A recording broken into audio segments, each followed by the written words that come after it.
Welcome back to Bots and Thoughts, the hyperautomation podcast, sponsored by Salient Process. I'm your host, Jimmy Hewitt, aka Mr. Automation. Hello, hyperautomation pros, and welcome to another episode of Bots and Thoughts. This is a special guest interview episode featuring Dr. Kristie Collins. Kristie is one of the most decorated and experienced process improvement professionals I've had the pleasure of meeting in this space. This episode is packed with tons of been there, done that stories, risks, and guidance for those of you looking to approach your process improvement and automation journey or really ramp it up. We hope you enjoy the show. I want to start by saying thank you again for being on the show, Kristie. I'm really looking forward to this discussion. We have known each other for the better part of the last year. You're one of my favorite people in the process improvement space, one of the most accomplished and decorated folks I've had the chance to work with. But for those who haven't had the pleasure yet, Kristie, who is Kristie Collins and how did you originally get into this process improvement, industrial engineering, business automation space? So I am Kristie Collins. I do have a PhD in knowledge and business management, and I'm kind of the consummate student. I love school. I love learning new things, and that's kind of my goal each day is to learn something new. Process allows that a lot, and I have been doing process for all of my life. I was thinking about it in kind of preparation for this, and I think my grandmother would have been a good process engineer. She grew up in the 20s, but the things that I learned from her and the things that I was exposed to when I was around her really led me to process. She was a big cook, so all of the recipes and how she arranged her kitchen and all of those types of things, that was very much all about her process. She also was a co-owner in a typesetting and print shop. And back then, when I was a kid, they would use these big CompuGraphic machines and change film strips when you wanted to change a font. It was a linotype machine that they would use to print things. And seeing the evolution of all of that with technology and stuff, I think has also prepared me a lot to not only not be afraid of process or technology, the potential to automate things, but also to really see from a customer experience perspective what's important. So, like I said, I've been doing process from the time I was about 10 years old without really knowing it. I worked in a donut shop for her, how you stocked the counters, how you made change manually. We didn't have cash registers that told you how much to give back to a customer. When I was in high school and college, I tutored a lot. So process there, helping the students that I was working with to make sure that they understood, whether it was accounting or diagramming prepositional phrases, making sure that they understood and it was relevant for them. I always go back to my football players that I used to tutor. First down, you did this. Second down, you did that. And really helping them to understand in their terms, so that it wasn't Greek to them. So that was always, one of those pieces that I did, but I didn't do knowing that I was doing it from a process perspective. That was just kind of the way I was wired. I worked in retail for a long time through high school and college. I saw the same things there, how we place things on the floor in a clothing department. When you didn't place things by the escalator because of safety, somebody would grab it, stick it in their bag, and steal it. So you wanted to rotate things and make things visible in that way. So understanding things not only from a customer experience, but also from a safety perspective, those were things that were just ingrained in me as I grew up. So when I went to school, my degree is actually in elementary education. And I think I probably use that more than I do anything else, just because it's very important to me to keep it simple. Make sure that people understand at that very low level what you're talking about. Don't go in with all these big acronyms and terms and things, but just keep it very simple. And I really like to start when I work on process, just say, tell me a story. What does it look like? and just putting them at ease and helping them to get to that point. So, kind of think about that kindergarten classroom that you would go into, sitting down on the carpet and just saying, well, how was your weekend? That is what I try to do from a process perspective. I went on and got a bunch of additional advanced degrees and certifications, but I always fall back on that education because helping them to help themselves is really, really important. So hopefully that gives you a little bit of background on me. That's great. It makes sense. Process is everywhere, whether it's working a donut shop, retail, cooking. That makes total sense. And also the early childhood education can help. You don't want to make assumptions about even some of the most brilliant people that I'm sure you've worked with in mapping out their business processes as a department head. You don't want to make any assumptions that they know what BPMN is or APQC is, even though it may be completely natural and intuitive to folks like yourself who have been living, breathing, eating process improvement. I really like that, keeping it simple. But tell me about the degrees and certifications you've picked up along the way. It's kind of a broad breadth, but they're all somewhat related to process improvement. Tell us So about I those. have my MBA. Yeah, I have my MBA. My PhD in knowledge and business management is all about where you find information, as well as the 7 different process practices. So whether we look at PQM, whether you're looking at pure change management, there's a variety of different things there. I'm also CAP certified, which is Jack Welch's GE version of change management. So I did that back when I was at Sprint Nextel. And I was first an ASQ black belt, and then I became a master black belt. So my focus is really helping to mentor yellow belts or people who are interested in becoming yellow and green belts. I also work a lot with black belts and other master black belts, but really helping people to understand that process is not as complicated as they make it seem. But really just utilizing that. So those certifications, they look great on a resume, but they also gave me some tools, again, to help people to keep it simple. Those are things that I really wanted to use. Every time I go to one of those conferences, I learn some little nugget that I can take away and add to my toolbox. So I always have believed that education is something nobody can take away from you. Mm-hmm. So the more you get, the more you have. And I just continue to try to, take a new class or read a new article or whatever all the time to constantly be learning and getting up to speed on things. A couple things you said there gave me some questions I'd love to follow up with you on. One is tools. You don't have to use any vendor names unless you'd like to, but, the capabilities that these tools are providing, and also conferences or communities that folks like us kind of find themselves in.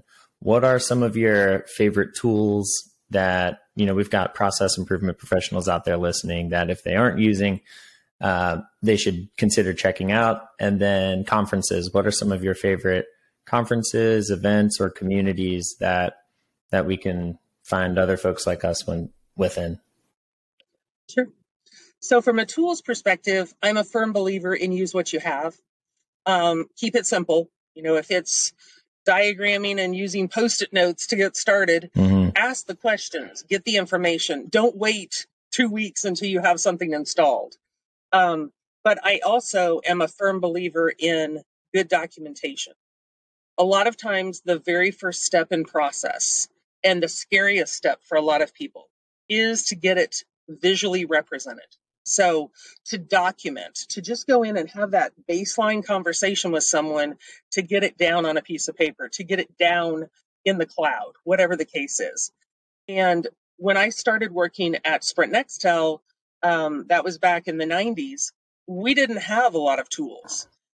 So I was actually using Excel as a drawing tool to capture things. That sounds very fun.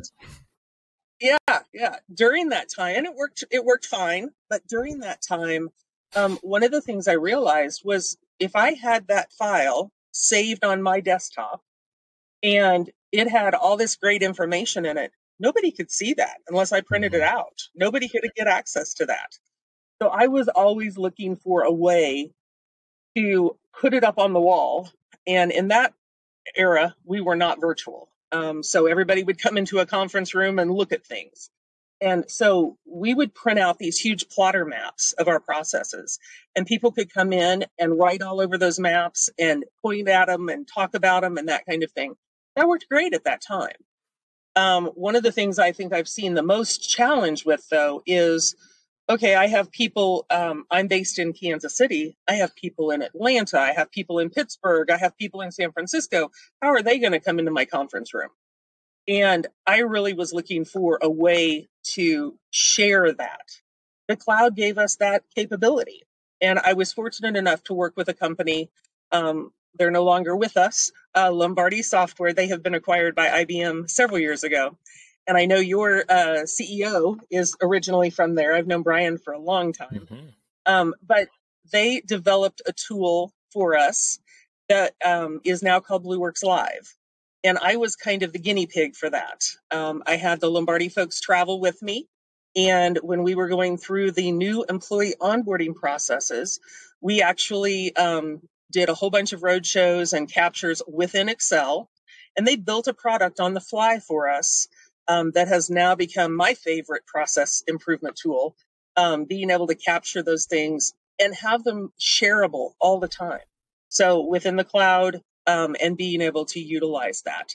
And those things are really important to me. I want to be able to show the person I just talked to what I've captured. I also want to be able to show, management up and down the line who maybe can't come to my office. And this gives them the ability to collaborate and to be able to see. And it becomes a living, breathing document. That is one of the key pieces of process. The second that you write it down, it changes.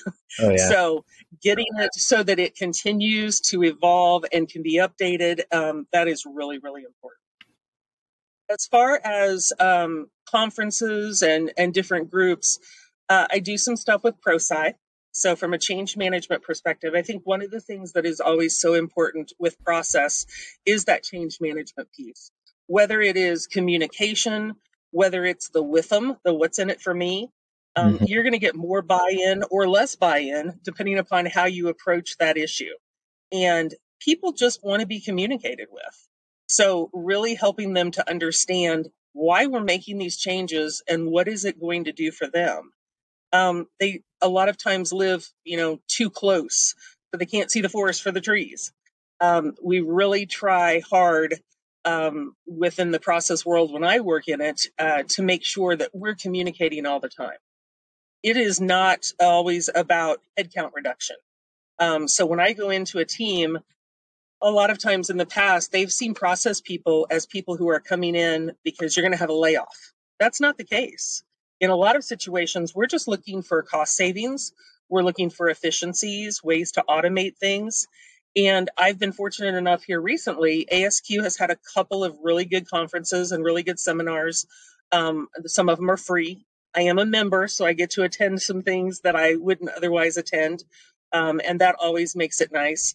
I also am part of several of their discussion boards. So being able to just kind of see what other people in different industries are doing.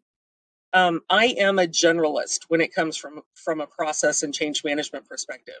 So I don't just focus on one industry. I try to look at all industries.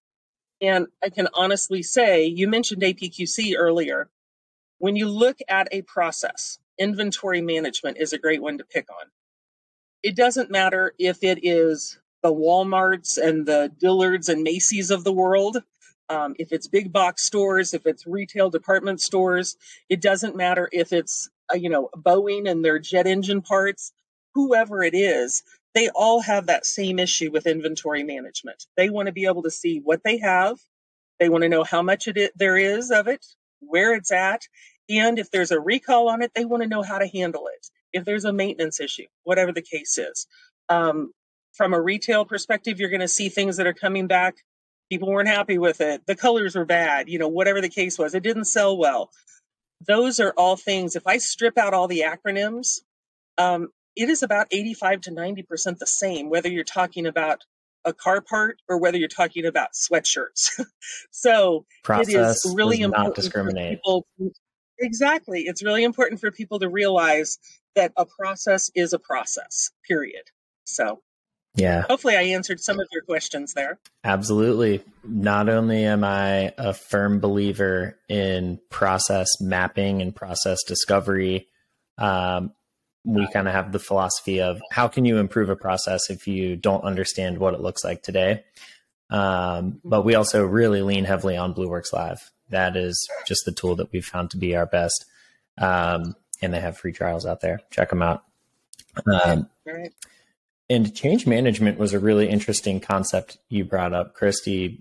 The worst thing that could happen to a process improvement team is that all you really do is map out a current state process. What value have you done with an organization by doing that? And I think a big key that might go overlooked in the automation community is change management as the bridge from your current state process to your future state process. They think that it's, technology, software, a great services team.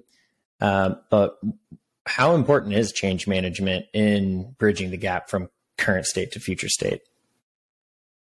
It is really, really important. And I sometimes think it's even more important than process.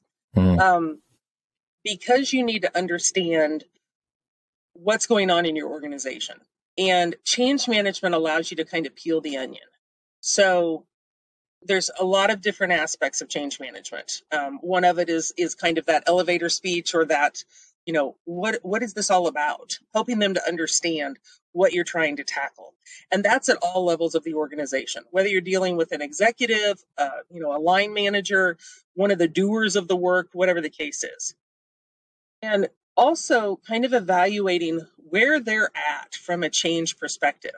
If they want you to come in and do a bunch of process work, but they're not willing to make any changes because they think their organization is already okay, then you need to know that from a change management perspective. You have a lot of times within organizations, people who are early adopters. So they handle change. They realize that's constant. No problem. They'll get on board right away. You have others who are submariners who will, talk, give you lip service and everything. And then there's a problem because they're going to go back and they're going to tell everybody, I didn't like that very well. When I was working in one of my roles several years ago, and it was back before COVID when we had a cubicle environment, I had a vice president that I used to work with, and he was busy all the time. And his teams were right there on the floor where he was at. And his projects were never as successful as they could have been. And we really didn't know exactly what to do to help him because he just wouldn't give us any time. And if you went to try to find time on his calendar, there was never any time on it. So I went and had a conversation with him one day. And I said, I need 5 minutes of your time a week. And he said, I don't have 5 minutes. I said, well, now, okay, we're going to get personal here. Yeah. I said, you walk down the hall to go to the bathroom every day, right? And he said, yeah, that's a little too personal. And I said, no, here's my point. When you do that, you have to walk by your team. Whether you stop by to see them or not, you walk by them. He said, yeah. I said, so give me 5 minutes one time a week. Instead of coming straight back to your desk, walk down that hallway, go to that cube of that project manager or somebody on the project. Just ask them, how's it going? What's going on with the project? You don't have to stay very long. Just ask them a couple questions about it. And he's like, what's that going to do? I said, just do it for me. Just, I'm from Missouri. We're the show me state. Show me. Just do it. And so he's like, okay. So he walked down the hall, went to the bathroom, came back, went down the hall to this cubicle environment, stopped and talked to the program manager. Just 2 or 3 questions. But he was kind of intrigued with some of the stuff that she had to tell him. And she was just blown away that he was there. He went on back to his desk. And all of a sudden, that whole team that sat around her, everybody came over. What was he asking about? What's going on? People who didn't even know anything about the project were coming over. What is happening? And they were all able to hear some of these conversations. So all of a sudden, you get all this excitement and all this enthusiasm. The VP's interested in this project, and look what's going on. And, what do you need help with? These people that weren't involved in the project would go back and tell their management. So I'll call this guy Tim. When he got back to his office, he had a voicemail already from another executive from another department entirely, one of his peers, that wanted to know about this project because he had heard that, through the grapevine that things were going on. And he called me and he said, Kristie, I was just down the hall 3 minutes ago talking to one of my people like you asked, and I already have a message from a VP. So getting that enthusiasm and getting that excitement behind it is sometimes the thing that jumpstarts a program or a project. And it sounds so infantile or so minuscule when you think about it like that. But those are the things that you need. It's that excitement level. It's somebody taking an interest, because I think so many times we get so focused on the things that we're doing on a day-to-day basis, we forget about the people side of things. Mm-hmm. It's really important. It's really key to do that. Pick up the phone and call somebody. Don't send them an email. Have some of that personalized contact sometimes. Show that you're excited or that you're taking an interest. And that's really key. So from a process perspective, that's where change management can come in and really give it a kick and really help a lot of times. Also speaks to one of the main reasons I hear that these process improvement, business automation projects fail is a lack of executive sponsorship, and kind of gets into another huge concept that's been coming up over the last few weeks is process improvement is not a project, it is a lifestyle. And that mentality shift needs to happen before success can be achieved. Are there any other ways or reasons that process improvement or business automation projects fail? So I think that I won't say fail, but I will say that sometimes they're not as robust, or the benefit of them is not as recognized as it should be. Not as optimal. So when I go in and look the industrial engineer in you. When I go in and look at a project, I don't want to know just, am I improving cycle time or wait time? I want to know, how's that going to affect people? Am I going to have better visibility? So I'm going to be able to manage my process better. What impact does it have to my internal employees? What impact does it have to customer experience? And really helping to understand, okay, so we have a cycle time reduction. What does that mean? Well, it means we're going to save $3 million, but it also means that our clients are going to be able to do whatever they're asking us to do 6 days faster than what they used to be able to do. So making sure that you don't miss some of those benefits, because that really helps to justify and, again, get that excitement behind those projects. It also helps people to better adopt things and feel more excited about those things. So that makes a program, a project, a way of life. When we think about process, that helps to make that thing become something you want to be involved in, something that you're interested in, something you want to ask questions about, and something that you feel ownership in a lot of times. And that is one of the other key issues I see with process a lot of times, not to their fault, but executives have a vision of what happens within their organization. Until you go and talk to the person that does that job on a day-to-day basis and understand process at that level, those are two entirely different things. So you have that 60,000 foot view, and then you have that 1,000 foot view where you're actually doing the work. And it's the P&L versus the DIL, the profit and loss versus the day in the life. That's right. And really helping people to understand that if I'm an executive and I'm making decisions based on my understanding, I will most likely break that process. Or I will do something and make a decision that could detrimentally impact customer experience, employee experience, wait time, cycle time, some of those metrics that I've tasked you to go on and, take care of. And it's not because they don't understand or anything else. They don't have visibility. And so getting down to that level, asking those questions, understanding that, here are some Opportunities. I like to say all processes are target-rich environments, Nice. because there are every process, no matter how hard we try to make it better, there are opportunities to improve it. Maybe it's, well, I really want to see this metric. I don't have it. It's the best process we have, but I don't have visibility. So, giving them more visibility, giving them questions to look for, to ask as they're going through that. Those are all things that are really, really important. That's great. Yeah, a lot of themes in there to unpack. I'd like to make a little bit of a left-hand turn here, Kristie, and ask kind of a bigger picture question about the state of process improvement and business automation. How would you describe the current state of that union, if you will? And what macro drivers would you say are contributing to why things are the way they are now? So I think process was in, second gear, going down the road. Everything was pretty normal back in 2019.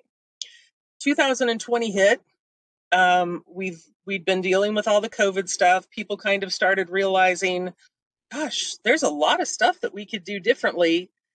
But it wasn't out of just want, it was out of need. You started seeing all of the curbside pickup places everywhere. You started seeing grocery store deliveries. I actually registered my son's car and got his tags all online, which I've always had to go and spend 3 or 4 hours standing at a license bureau to do that.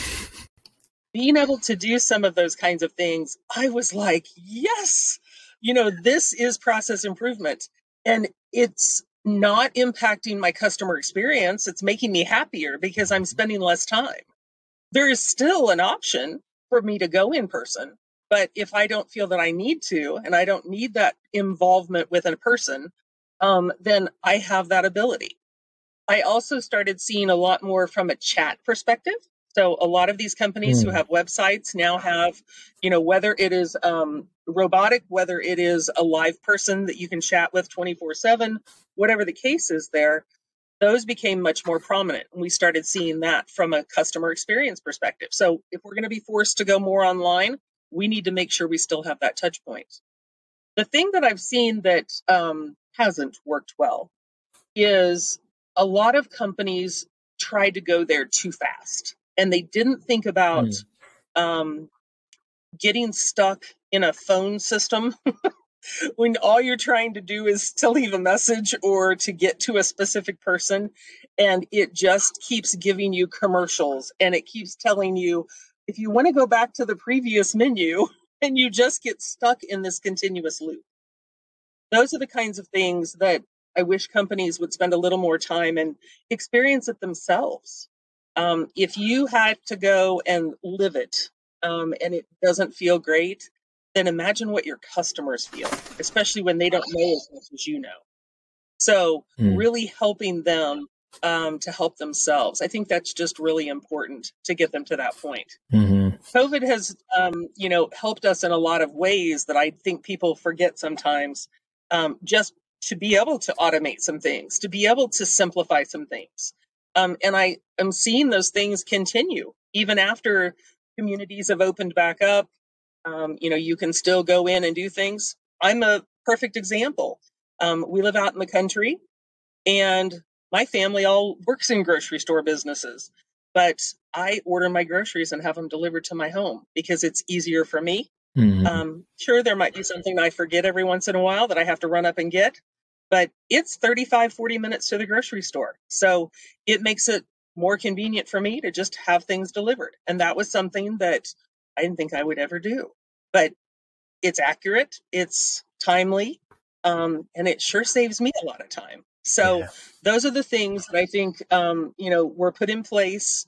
And again, from a change management perspective, not everybody is in tune with that. Not everybody's comfortable with that. But, it was always really important to me to be able to tip whoever my server was or whoever that delivery person was or whatever. They've built those things into the apps. So somebody does my grocery shopping and brings it to my door, guess what? I'm going to tip them. And you can do all of that right there. So being able to think about some of those simple things from a business owner perspective, that's really important to kind of stay with the times and keep moving forward. So automation and process, there's a lot of opportunity in the future. But I think, again, we have to keep it simple. We have to document the processes, and not just getting process information, but get the editorial behind it. Get the story behind it. Really understanding, if you have a process that we always print these documents off and we send them to all of our clients via UPS. Okay. Why? Why do you do that?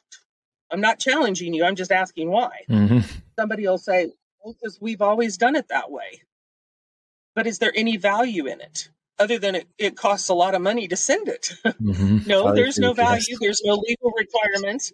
So my question would be, do we really need to do that? Is there a different way to deliver it? Could we send it to them, via a DocuSign or some other type of tool like that? And in most cases, the question is asked and the comment comes back, well, yeah, we could probably do that. We've just always done it the other way. Right there is, $300,000, $400,000 worth of savings to be able to look at something like that. So getting that editorial sometimes is helping you to identify some of those things that you didn't know you had pain points around, but that are huge opportunities. The other thing, as we move more towards automation, a lot of times you'll hear people talk about pain points. And a pain point can be a variety of things. It could be what just happened to you a few minutes ago, and that's the thing that you remember the most. So that's the thing you talk about. Yeah. It could also be that thing that is, it consumes your life, but it doesn't consume anyone else's. So you may have it happen 10 times a week, and you're just really irritated with it. But it is not very impactful to anybody but you. There might be something out there that happens 10,000 times a week. Now, that's the thing that you want to go tackle. But you're not thinking about it because it's so common and it happens so often. It's just the way it is. Those are the things that we have to make sure that we focus on and look at data around. So you can't have a good process without good data. And you can't have either of those without good change management and visibility. So it is just a vicious circle. And all of those things have to happen. Yeah, they go so hand in hand. All those themes, the narrative and the editorial around how does it work today, you get so much information beyond just the step by step, namely the pain points. And that can turn into data for analysis to surface up all these opportunities for improvement. And then, of course, there's prioritizing the opportunities that get bubbled up. And resources are finite. It'd be great to improve absolutely everything, the thing that happens 10,000 times and the thing that happens 10 times a week, but decisions need to be made and opportunities need to be prioritized. And to do that all elegantly and simply inside the same collaborative platform is something that, not a lot of companies have the ability to do. And not trying to send a commercial about. Yeah. No, one of the other things that I think that I try to do, and I think it's kind of that feel good moment a lot of times, but I may have been tasked to go into process to look at, go reduce cycle time by 25%. Okay. So that's going to be my focus, but there will also be things from that editorial that there'll be some low hanging fruit, some things that I can go after that are really kind of passionate points for the employees. So if it doesn't cost me a lot or it's not, going to be harmful to the project, I try to find some of those nuggets, some of those things that are beneficial to those people who are doing those day-to-day activities. Because a lot of times, cycle time was reduced, but the employee doesn't really notice any difference in their day-to-day work. They really need a way to have a checklist or a pop-up or something. And being able to give them that is really important to me. So not only going after the big stuff, but also being able to find some of those little things that impact your employee morale, impact your employees in their day-to-day activities. Those things are really important. And sometimes it's as important as giving them a raise. It's one of those types of things that it feels good. And in this environment, I think that those things are always important. It is a raise in, maybe not financially, but in terms of quality of life at work. Mm-hmm. Certainly a raise, giving them. Well, and just knowing you've been heard is really important too. Yeah, that intrinsic value really matters. Another left turn here, Kristie. I'd love to ask you about your favorite use case or success or win in the process improvement space. Thinking across any of the companies you've worked for or consulted for, what is your favorite process improvement story? What were the circumstances leading up to it? What did you find and what ended up happening? So I have worked remotely for almost 20 years. And one of the projects that I was on back when I was at Sprint Nextel was working on an effort called the 20th Century Workplace. We were looking for ways to better include and involve people who were on conference calls with us, couldn't be in the office with us. And again, like I said, that was back in the 90s. It was very eye-opening. I had always thought about things like that. I'd always, tried to involve people. But we broke it down and looked at concepts that were so simple. And now I laugh about them because it's like, well, duh. We would put up a white chart on the board and capture notes and capture things, but the people on the phone couldn't see what we were capturing. This was of a time that you didn't capture notes on your screen. Yeah, conference. We weren't using video or anything. It was just a pure conference call. And how to include them. And somebody would say, well, that third Post-it note up there, and the person on the phone would say, oh yeah, I see it. The one that says whatever. It wouldn't be anything like what it said. And they were trying to prove a point that you were not including them. Looking at that, and then, almost 25 years later, looking at how we function now, there's a lot of lessons learned and a lot of things that I experienced as we went through that project, because the whole goal was, how do you get people more included in what you're doing? We've since seen, all of the video conferencing, the Zooms, the, WebExes, all of the things that have happened since that time. And then I think it was just on steroids here for the last few years with all of the things that have occurred across the world. The other piece was the global aspects of that. So in a recent position that I had, I worked with global teams. So I did a lot of stuff with teams all over the world. Being able to adjust to the different time zones and realizing that you're not the only person in the world, whether you're working with process or whether you're working with, change management or data or whatever, there are people everywhere. So different time zones, different languages, it's all still about a process and about data, and really boiling it down and, again, keeping it simple. So helping them to understand those types of things. I have a very dear friend that she worked in India, and I used to see her on our same time chats all the time. I'd be up really late working on a project, and she would come online. And I remember one time I said, "Hello, stranger."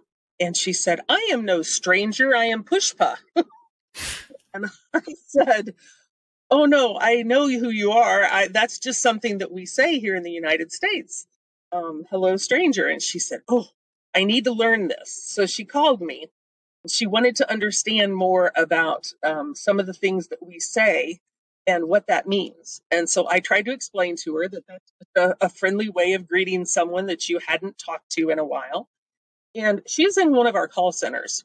And so my relationship with her was more about getting information from her, building those relationships. And so we spent 30 minutes me explaining what hello stranger meant. And about 2 weeks later, I get a note from her, and she said, "Kristie, I have hello stranger 12 of my friends, and we're all trying to learn these concepts."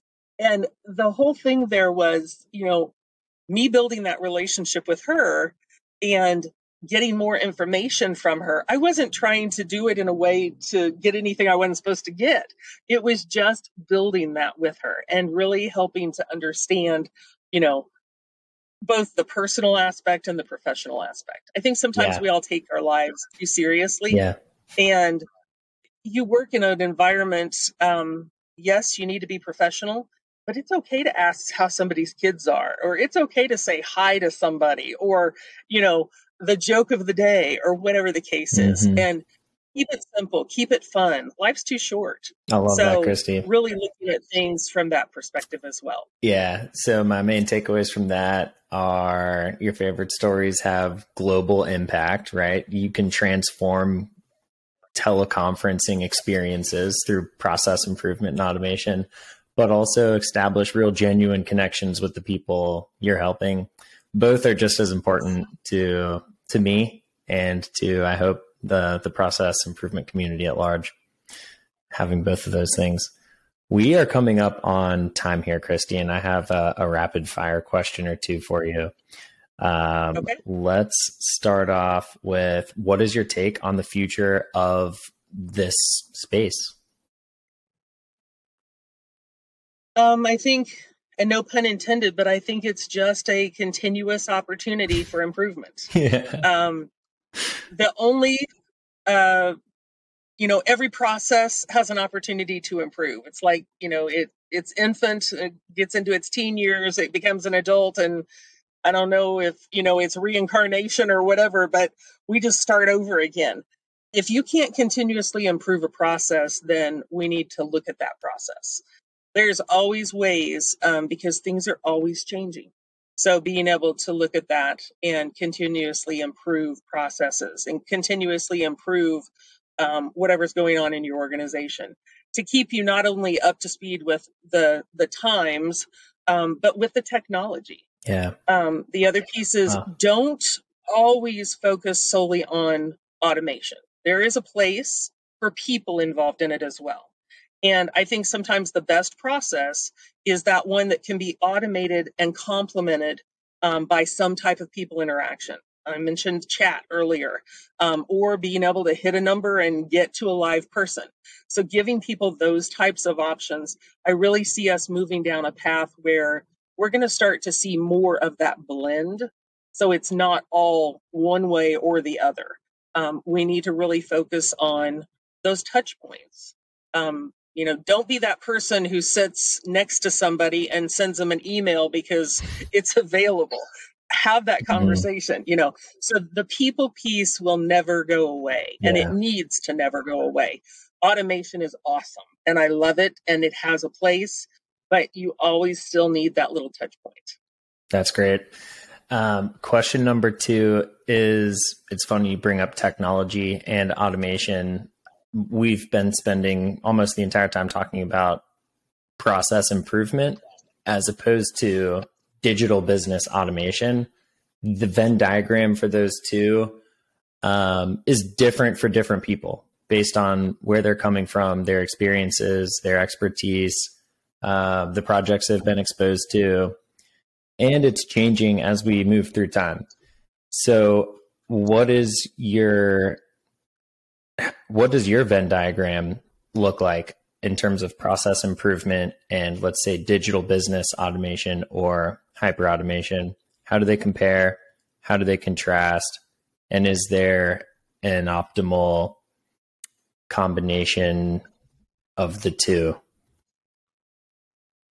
So very similar to what you're talking about as far as when I look at a process, I'm going to look at things that would make sense to automate. So if I have a piece of data that I have to enter 3 times into 3 different systems, first of all, I would ask why.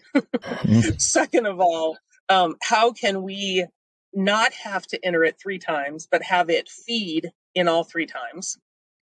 Then my third piece would be, why can't we just take it from the form and have it feed directly in, so I'm not even keying that? Those are the types of things that when I look at where we're at today and in the future, I think we need to have more discussion around that. I think that's a lot of times where there's a huge amount of opportunity. But I also think that people get scared when you come in and you talk about automation, because that is where they see themselves as no longer being value add, no longer being needed. I try really hard to be upfront with folks. And when I come in and work on a process, I'm not about headcount reduction. Now, if we're going in for headcount reduction, I understand that. But when we're looking at process, I'm looking at ways for us to be able to do more with less. Mm-hmm. So if I give you more time and you're not having to key that thing 3 times now, I just gave you 15 minutes more time in your day. What are you going to do with that? Well, you have more capacity to do more things. You can interact with clients. You can do more work. Instead of getting 10 of those done today, you can get 12 of them done today, or whatever the case is. Not just always seeing it as a negative, but trying to find the positive in those things is really important. It always has been for me, but I think from an industry perspective across all gamuts, it's really important in our environment. We look at all these people who, we have a lot of job openings out there across the world, and a lot of people who have chosen to just, not give that amount of time, or they want more work-life balance. That is the piece here of really helping to understand the positives in all of this. And I think you draw employees back in by being able to show them this isn't just about doing away with your job. This is truly about giving you more time to do X, Y, and Z, or giving you more balance in what you're doing. So that's really the balance that I have to find. And I think it's the people aspect that sits right there in the middle between process improvement and hyperautomation. How can we flip the narrative to ensure that these people's experiences at work are going to be easier and lighter? Workflow is work less and flow more. So anyways, I love that answer, Kristie. And we are at time. So thank you for being on the show. Thank you very much. I appreciate it. Let's do this again sometime. Okay, that sounds good. Have a good one. Thank you. Take care. Thanks for listening to another episode of Bots and Thoughts, the hyperautomation podcast sponsored by Salient Process. Be sure to never miss an episode by hitting that subscribe button wherever you're listening to this. Get your hands on more content like this by following us on LinkedIn and YouTube down in the show notes, and say hello. We'd love to hear your thoughts, perhaps even on an upcoming episode. Stay tuned for more episodes of Bots and Thoughts, the hyperautomation podcast brought to you by Salient Process.